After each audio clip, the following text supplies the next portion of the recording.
Agradecendo a sua brilhante intervenção, passo a palavra para o meu amigo de armas, de luta, de textos, de ideais, o professor Marco Aurélio Bezerra de Mello, desembargador no Rio de Janeiro, vulgo Marquinho. Marco Aurélio, com a sua brilhante intervenção, como sempre, pelos 20 minutos protocolares, muito obrigado por aceitar o nosso convite. Olá, boa noite a todos e a todas. Meu querido Simão, coautor do nosso Código Civil comentado, querida Gisela Sampaio, tivemos recentemente um evento na Emerge em que eu pude constatar o brilho na exposição oral, da mesma forma que a gente já conhecia na escrita.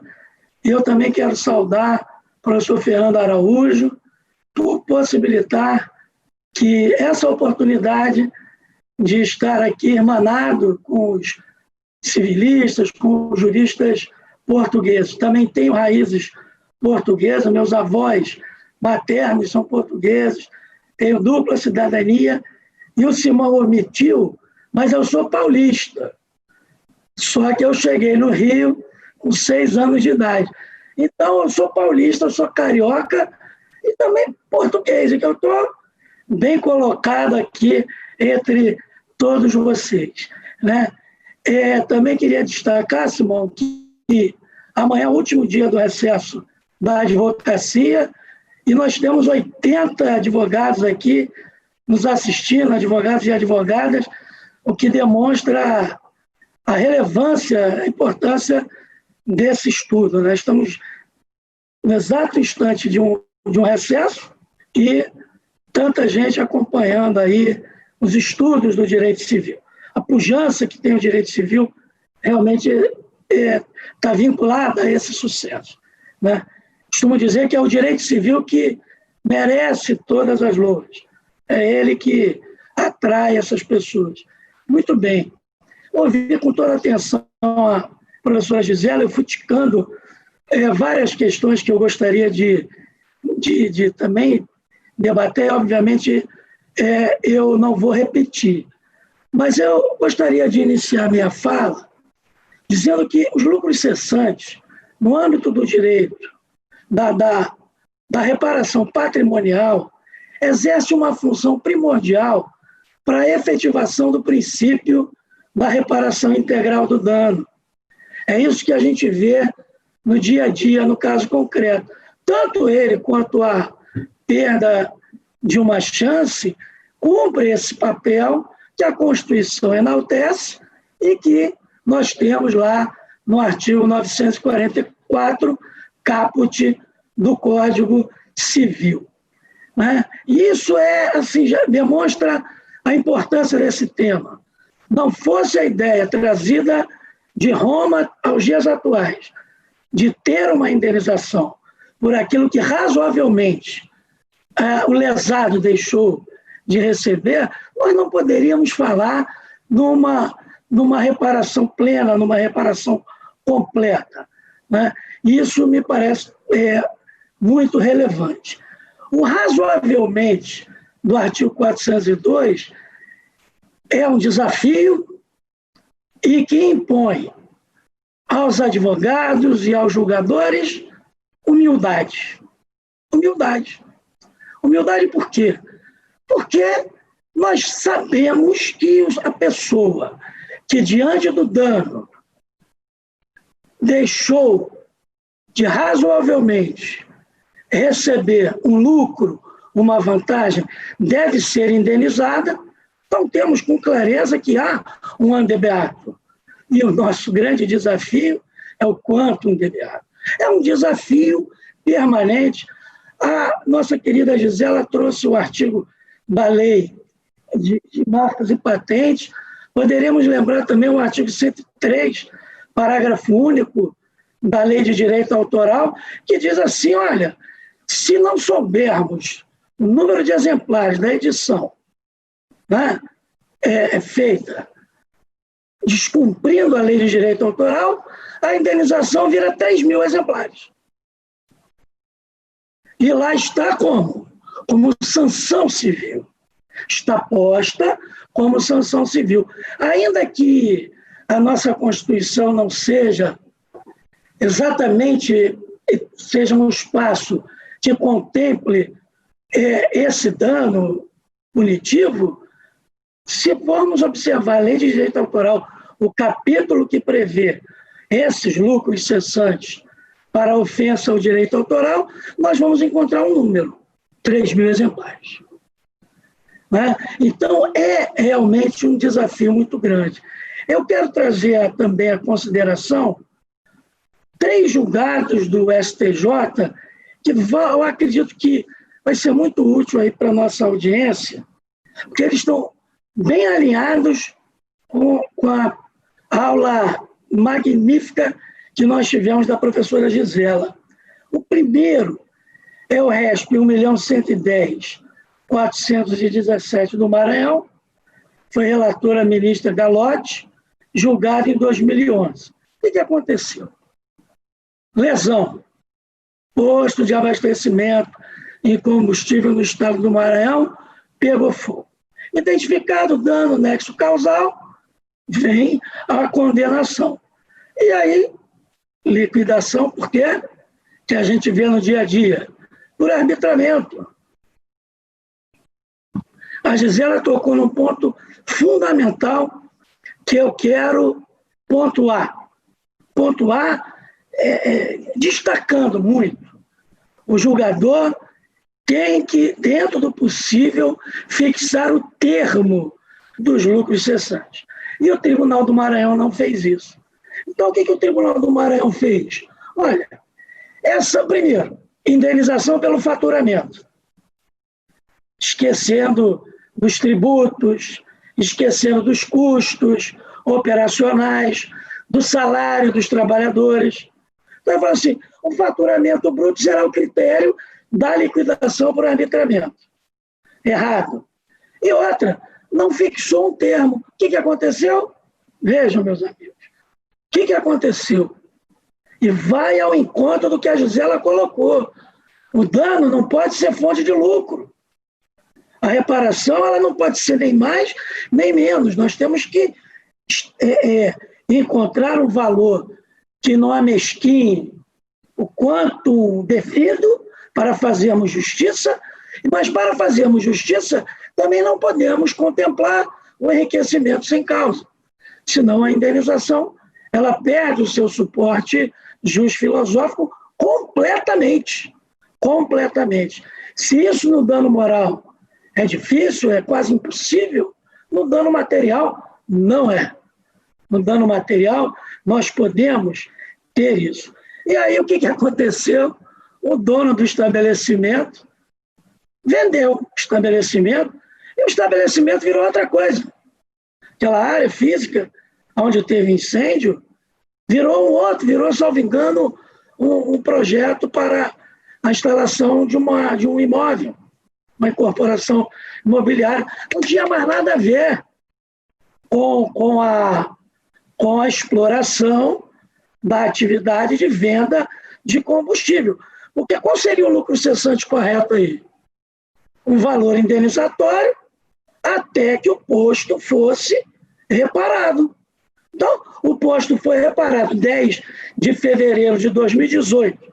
As suas bombas estão colocadas. Pega o laço vermelho, corta e hoje já pode colocar combustível no carro. Acabou o lucro cessante. E com a decisão do Maranhão, o que fez? A decisão do Maranhão deveriam os lucros cessantes até a realização da perícia. Quando a perícia foi realizada, vários anos que o estabelecimento já tinha sido alienado. Então, na relatoria do ministro Galotti, e uma dificuldade grande, professor Araújo, o Superior Tribunal de Justiça, ele não pode julgar fato. O fato acaba no Estado. O fato transita em julgado, entre aspas. Mas a ministra Galotti teve a sensibilidade de atrair os artigos 402 e o 403, que vai nos dizer do nexo causal com a teoria do dano direto e imediato, assessorada luxuosamente, não é, professor Gisela, pela subnecessariedade da causa, com auxílio luxuoso da subnecessariedade da causa, ela usou 402, 403 para decotar o acórdão e trazer a justiça ao caso concreto. Outro acórdão importante é a ministra Nancy Andrighi, 1.750.233. Esse também interessantíssimo. São Paulo, 1.750.233. O que aconteceu? Empreendedora do shopping center, locação de uma loja para exploração da atividade de venda de óculos e aqueles acessórios. Muito bem. Ela não entregou. E esse shopping, que era o Shopping Eldorado Pamplona, né, ele malogrou. Indenização contratual, também com as previsões das indenizações pré-fixadas no contrato, que nós temos que ter muito cuidado. Uma das questões que eu ia bater, a professora Gisela foi muito firme com relação à cláusula moratória, os lucros cessantes, matéria resolvida na segunda sessão. Teve um trabalho árduo, doutrinário, pelo professor Simão, que eu acompanhei intensamente esse trabalho doutrinário do professor Simão junto ao Superior Tribunal de Justiça. Então, teve lá as indenizações pré-fixadas no contrato, mas teve o problema do lucro cessante. Pasme que a indenização ela tinha de lucro cessante uma lucratividade que assim, como a professora Gisela falou, dentro do bom senso. E pasmem, transita em julgado que era lucro cessante. Uma perícia alucinada, lá em São Paulo, e ela usa uma analogia com outro shopping, de outro local, quanto que aquela empresa teria de aviamento, de clientela e lucro, e daí condena. E o Tribunal de São Paulo tem o recurso da empreendedora, da devedora, tem o recurso assim, não, isso aqui não está legal, essa perícia. E a Câmara de Direito Privado de São Paulo, ela transforma a coisa julgada de lucros cessantes em dano pela perda de uma chance. Pega a perícia que dizia 10, estou inventando, e vai assim, não, vai ser condenado a 5. STJ. E as coisas simples são as mais geniais, né? Assim, é genial quem sabe decidir na academia ou na justiça com simplicidade. Eu sou admirador. E a ministra Nancy Andrighi observou o quê? A atividade empresarial iniciou? Não. Então, isso é dano hipotético, isso é dano remoto, dá o nome que quiser, é um devaneio. Está trabalhando contra tudo aquilo que se construiu em termos de responsabilidade civil para que cheguemos hoje com a alegria de termos um princípio da reparação integral do dano. Então, nós temos que ter muito cuidado e muita atenção na palestra da professora Gisela, na ideia real de razoabilidade que vamos encontrar também no 564, item 1 do Código Civil Português. Essa mesma preocupação, né, de se chegar a um valor que não seja um devaneio, que não seja hipotético. E, por fim, concluindo, o RESP 1.729.593, ministro Belize, que foi fixada uma tese pela segunda sessão daquela situação do atraso na entrega da unidade autônoma pela incorporadora passado o período de carência. Nós temos, e temos agora na lei 13786, a admissão, que já era doutrinária jurisprudencial, da possibilidade de um atraso de até 180 dias. Passados 180 dias, nós temos um lucro cessante presumido. Seria a ideia de um locativo daquela unidade autônoma. Quer dizer, o tempo que o consumidor adquirente ficou privado do uso da unidade autônoma. É dano pela privação do uso, que nós aqui chamamos, atraindo o artigo 402. E nesse julgado que fixou a tese, não tem tempo de ler a tese é grande, mas quem está ouvindo 1.729.593 pode ir lá fazer a pesquisa, ela diz com clareza o valor da privação da utilização. E a demonstração disso é muito clara. Porque havia uma discussão se os imóveis em determinada faixa adquiridos pelo programa Minha Casa Minha Vida, que é um programa voltado para pessoas de baixa renda, que eles não teriam lucro, porque jamais estariam comprando para alugar, para vender, até porque não podem. Em determinada faixa, não podem. É um programa político, social. Aliás, programa extraordinário, deflagrado em 2009. Programa Minha Casa Minha Vida. Os programas habitacionais mais interessantes que o Brasil já teve. E o que o STJ falou? Mesmo que seja o adquirente morador, usuário, destinatário social daquele imóvel, que não tem o que lucrar, ele fará jus a uma indenização calculada por um locativo passados 180 dias daquele prazo de tolerância. Né? 19 minutos, então eu só vou recomendar que depois comparem essa tese com o que se encontra no artigo 43A da Lei 4591 de 64. É uma comparação importante que os estudiosos que estão nos ouvindo façam, porque lá fala-se em 1% do valor pago. Isso está errado, porque a indenização de lucro cessante não é pelo valor que o promitente comprador pagou, é pela privação do uso, na forma da tese fixada com a felicidade enorme pela segunda sessão, na relatoria do ministro Belize. Querido Simão, honrado, agradecido, eu devolvo a palavra para Vossa Excelência. Eu poderia falar por 1h30, eu vou deixar a professora Araújo fazer o encerramento do painel, Marco Aurélio e Gisela. Eu diria só duas coisas, uma nota de 30 segundos.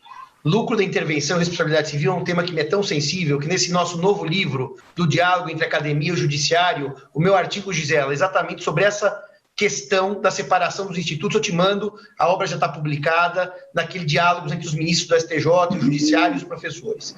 Marquinho está junto conosco. E a segunda coisa, o desembargador Marco Aurélio faz uma coisa que me parece óbvia. No meu tempo, quanto tempo eu fiquei privado da posse? Havia uma perícia, não havia uma regra geral, porque a casa tem um tamanho maior, menor, depende do dia, se é de veraneio, nunca se resolvia senão por perícia. Hoje tem uma regra matemática que, desculpe, atende o judiciário do menos um. É mais fácil usar essa regra do que fazer a perícia. Mas eu concordo, in totum et totaliter, com as palestras de ambos, tá certo? A obra que eu estou mencionando é de diálogos entre o Poder Judiciário, e eu vou pôr no meu Instagram a primeira e a segunda edição. Professor Araújo, desculpando por esse minuto que tomei da sua fala, agradeço então a ambos os amigos, esperando comer os pastéis de Belém em Belém, os pastéis de nata por Lisboa toda, e também, se Deus quiser, um belo rancho nos Passarinhos, em frente à casa do professor Araújo, que é a melhor tasca de Portugal. Professor Araújo, com a palavra. Muito bem, dizer que foi com o maior interesse que segui ambas as exposições. De facto é também um tema que é muito debatido aqui em Portugal, até quando eu tive que abordar a análise económica do contrato, também andei um pouco nesses temas dos lucros cessantes, embora com uma perspectiva, enfim, ia por um outro caminho, mas chegava às mesmas conclusões. que vi hoje aqui defendidas, portanto, felicitar, porque realmente esta Semana da Civilística continua a um altíssimo nível. Antes de terminar, só chamar a atenção que amanhã teremos uma nova sessão com o professor Cícero Dantas Bisneto, falando sobre os punitive damages, que é também um daqueles temas que é muito caro, e eu receio ter um entendimento de base diferente daquele que é anunciado no título, mas enfim, é isso também que torna tão interessantes estas exposições, é que muitas vezes nós já temos posições tomadas sobre os assuntos e depois vamos vendo as nossas convicções contraditadas e às vezes até abaladas por aquilo que vamos ouvindo. Muito obrigado à professora Gisela Sampaio da Cruz, muito obrigado ao professor Marco Aurélio Bezerra de Melo, muito obrigado ao professor Simão.